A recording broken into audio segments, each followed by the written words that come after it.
One of the primary purposes of GraphicsFlow is to deliver content, and that's going to be in the form of design ideas, clip art, as well as fonts. So when you first log in, you're going to be presented with design ideas. These are interactive design templates, and you can search through the various designs. You can go in and search by category, subcategory.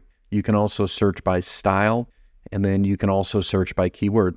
GraphicsFlow is updated with new design templates and clip art every month, and you'll notice those files are going to be at the top of your list when you go and log into your account. So all of the new files are going to be displayed at the top of the list. You can also go to the drop down and look at files you've previously downloaded, so you can see these are the 420 designs that I've previously downloaded.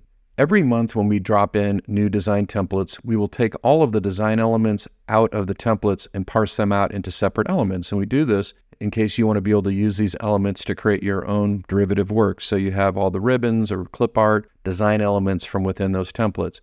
Not only is GraphicsFlow a massive content library, we're also keeping you current on graphics trends and reducing your reliance on creating custom graphics from scratch. The GraphicsFlow content covers a very wide variety of subject matter as well as styles, so you have a complete graphics arsenal, whether it's corporate, small business, schools, teams, sports, or event graphics.